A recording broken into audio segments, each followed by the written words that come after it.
Finding Dory. Dory was a little blue tank. She lived with her parents in a beautiful coral cave surrounded by seagrass. From a very young age, Dory had trouble remembering things. Hi, I'm Dory, she would say when she met someone new, and then she would tell them that she had short term memory loss. Dory's parents worried about their forgetful daughter and did everything they could to stop her from getting lost.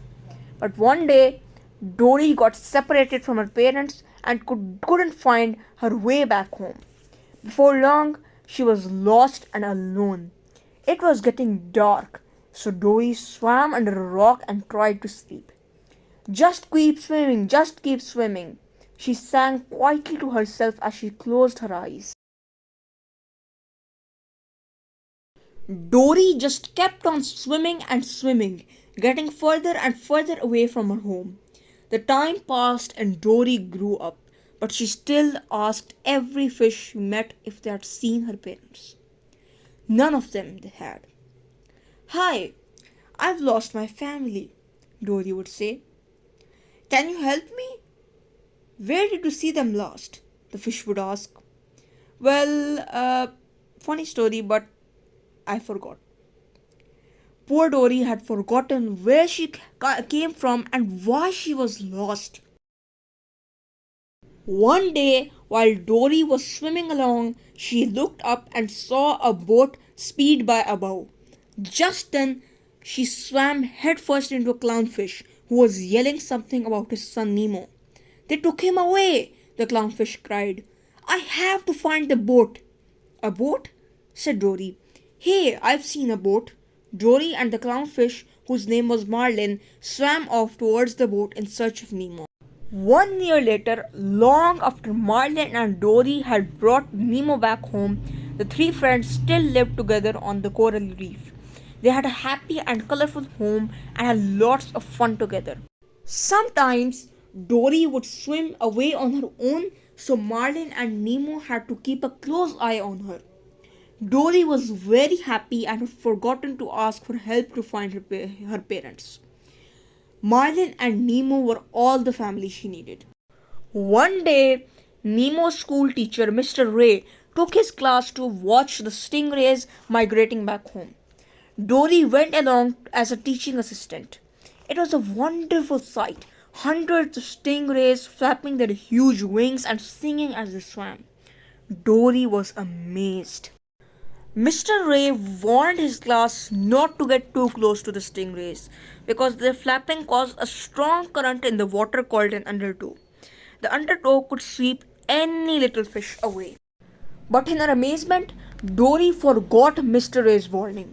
She swam too close to the stingrays, and before anybody could help, she was swept away in the undertow. Dory's world spun around her and then faded to black. When Dory opened her eyes, Nemo, Mr. Ray, and the students were peering down at her. Mr. Ray told the children to give Dory some room. As her eyes fluttered open, Dory quietly murmured something. Only Nemo heard it. The jewel of Morro Bay, California. Nemo repeated. Later, back home, Nemo reminded Dory what she had muttered as she was waking up. It took Dory a moment to realize what it meant, but suddenly she knew. The jewel of Morro Bay was her home. She remembered her parents. My family, Dory cried.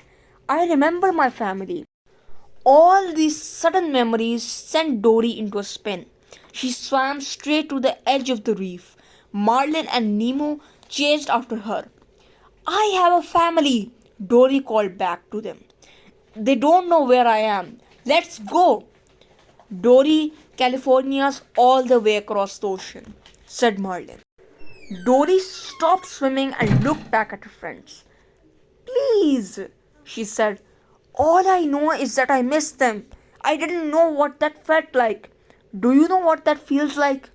Marlin looked at Nemo, the son he once lost across the ocean. Yes, said Marlin. I know what that feels like. Please, Marlin, said Dory. I can't find them on my own. I'll forget. Please help me find my family. Yeah, Dad, added Nemo. You can get us all the way across the ocean, right? No, answered Marlin, sighing. But I know a guy. Marlin, Nemo, and Dory hitched a ride across the ocean with their old friend Crush the Turtle. When they arrived in Morro Bay, they found themselves surrounded by rubbish. This feels familiar, said Dory. Dory suddenly remembered something else. When she had first lost her parents, she asked the crabs that lived here for help. Just then, a giant squid appeared out of nowhere and chased Marlin, Nemo, and Dory. The trio swam as fast as they could to escape. After they had escaped the clutches of the squid, Marlin was upset. Nemo had almost been badly hurt.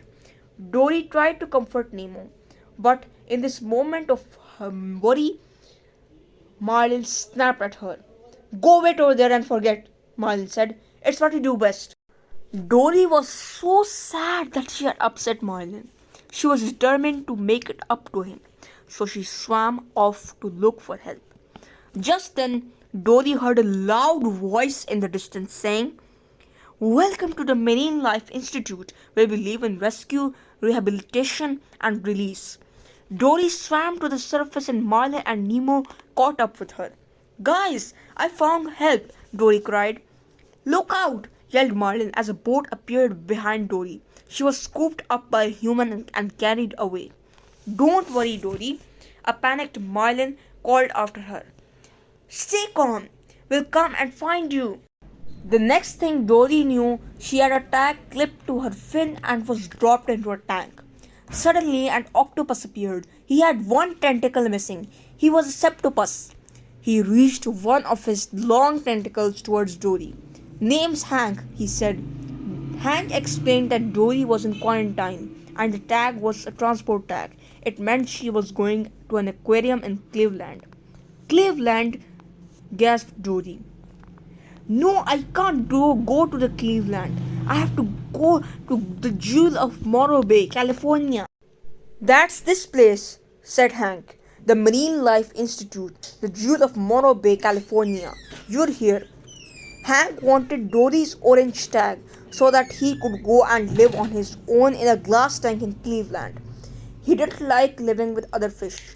Dory explained that she needed to find her parents, so Hank grumpily agreed to a deal. He would help Dory and then she would give him the tag. Hank scooped Dory up into a water-filled coffee pot and they set off. Hank carried Dory to a map of the MLI, the Marine Life Institute. Dory spotted a purple shell on the map, which caused another memory to pop into her head. She remembered that her mother had loved purple shells. Dory remembered collecting shells as a child. Her parents had used the shells to make a path to lead Dory back home if she ever got lost. Dory snapped out of her memory and saw an MLI staff member walking by carrying a bucket.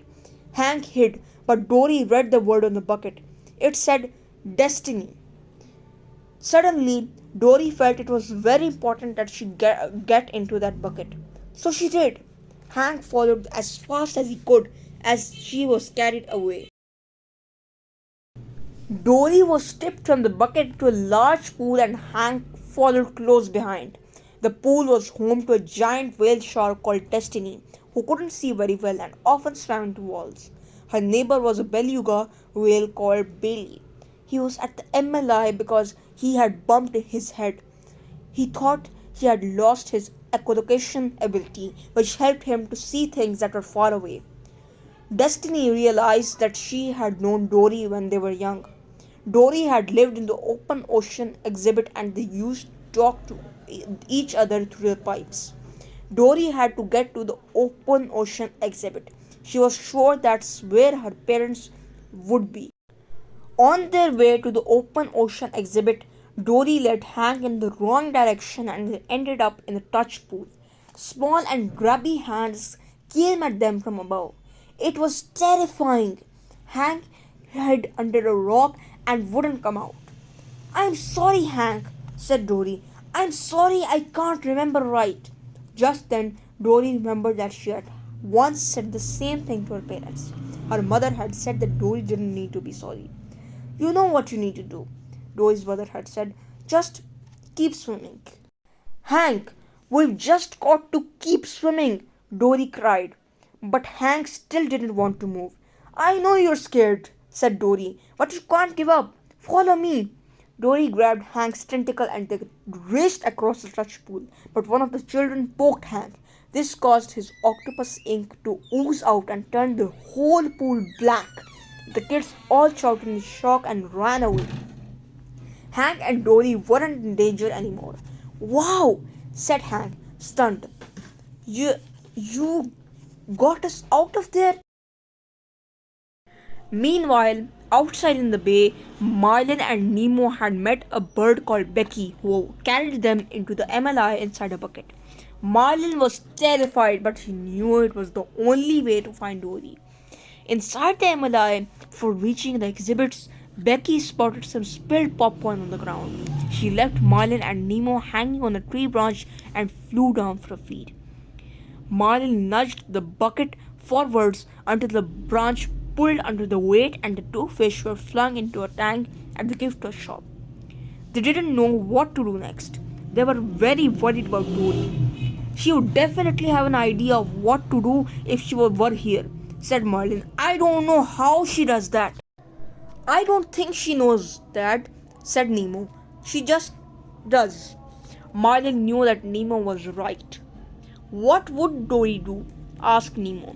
Marlin realized that Dory would simply look at the first thing she saw, and just then Marlin spotted a line of water jets leading to an outdoor pool exhibit. He sighed. Dory would do it, Nemo said with a smile. With that, father and son leaped towards the water jets. Each jet propelled them onto the next until they landed safely in the exhibit. They made it! At that moment, Hank and Dory had finally reached the open ocean exhibit. Dory couldn't believe she was about to meet her parents. She turned to Hank. They're actually down there, aren't they? I hope I can find them. Knowing you, said Hank, I'm liking your chances. Now go get your family. With that, Dory gave Hank her transport tag and Hank dropped her into the water. Dory swam down through the clear, cool tank.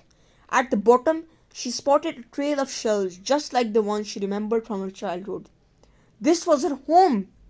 Just then, Dory saw a purple shell near an entrance to a pipe. She remembered that her parents had warned her not to go near the pipe, as a strong undertow could carry her away. Dory remembered with a shock that she had tried to collect this purple shell for her mother and been sucked into the pipe. It was my fault, Dory whispered. My parents. I lost them. Dory didn't know what to do next. This was her home, but there were no blue tanks here. A small crab told Dory that all the blue tanks had been taken to quarantine, ready to be shipped to the aquarium in Cleveland. What? No! Cried Dory. But I just got here. The crab told Dory that it was easy to get to quarantine through the pipes. It's two lefts and a right, the crab said.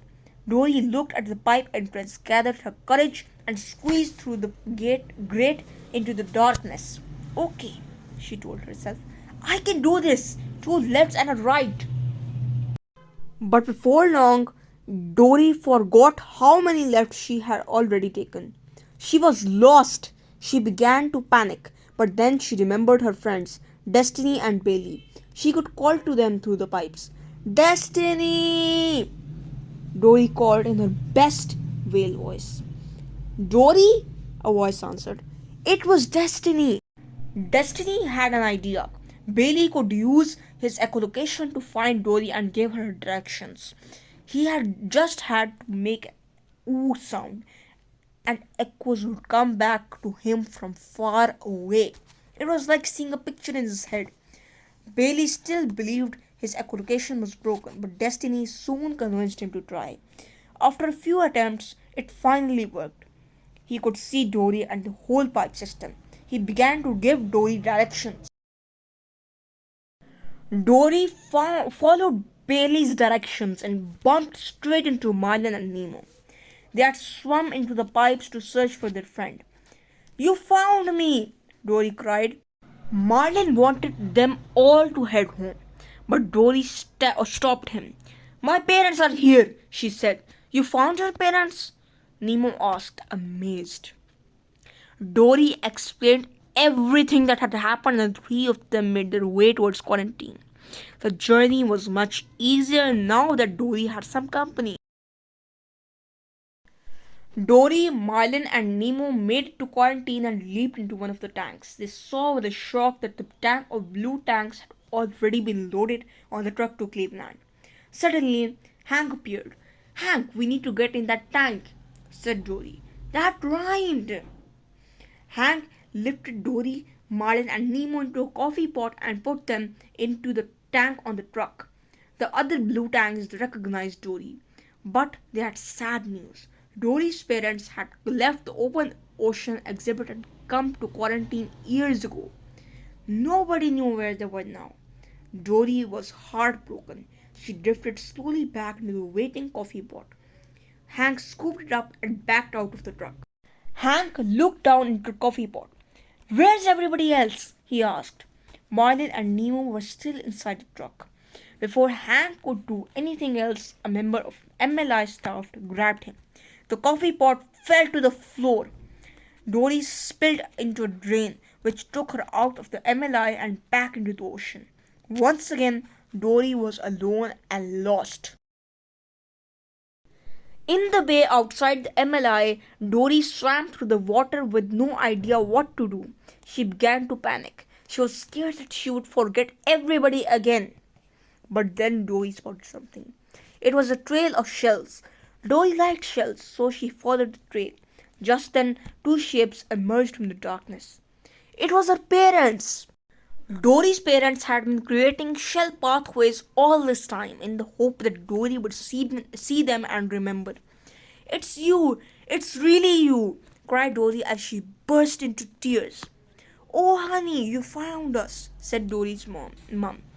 "And you know why you found us? Because you remembered. You remembered in your own amazing Dory way." Dory was so happy to be back with her family again. But she suddenly remembered Marlin and Nemo. She had to go back and save them. Dory and her parents rushed towards the MLI walls, but saw with horror that a truck was pulling away. Marlin and Nemo were inside. Dory swam around in a panic, trying to think of a plan. Suddenly, she remembered her friends Destiny and Billy. They could help. "Destiny!" Dory called in her whale voice. "Dory!" Destiny answered. Bailey used his echolocation and saw that Dory was just outside the MLI. The two whales leaped over the wall and into the open ocean to help their little friend. Bailey used his echolocation to look for the truck. The friends raced after it and caught up just before a bridge. Dory had an idea. They had to stop the traffic, so she asked some nearby otters to climb up onto the bridge and cuddle. The sight of the cute otters made drivers, including the truck driver, come skidding to a halt. Destiny used her tail to flip Dory up towards the bridge. An otter caught Dory, opened the truck back doors, and put her inside. The plan had worked. Inside the truck, Dory was surprised to see Hank. He had sneaked on board. He lifted Dory into the tank with Marlin and Nemo. "You came back?" cried Nemo. "Of course," Dory said. "I couldn't leave my family." But just then, Destiny called from the ocean to tell Dory that the traffic at the front of the holdup was starting to move again. Marlin had a plan. He called to Becky, who arrived and scooped Marlin and Nemo into her bucket. "No, no, wait!" cried Marlin. "We don't have Dory." But Becky didn't stop. She dropped Marlin and Nemo into the ocean. Marlin told Becky to go back and get Dory, so she headed back to the truck. In the ocean, Marlin and Nemo met Destiny and Bailey. Then Marlin spotted the two blue tanks with them and was amazed. They were Dory's parents. Becky landed in the truck and Hank reached for Dory to put her in the bucket. But Dory stopped him. "You're not going to Cleveland," she said. "You're coming to the ocean with me." Hank wasn't sure at first, but Dory soon convinced him that living with friends was much better than being alone in a tank. But just then the driver slammed the back door shut. Dory, Hank, and Becky were trapped inside. Hank slipped out of the truck through a vent and spread himself across the windshield. The shocked driver pulled over and got out. Hank climbed into the driver's seat and locked the doors. Hank grabbed Dory from the tank and plopped her into a cup of water on the dashboard. Then, as the driver yelled from the side of the road, Hank started to drive the truck. Marlin, Nemo, and Dory headed back home across the ocean, and they took all their new family and friends with them. Hank, Destiny, Bailey, and Dory's parents all lived together in their new home.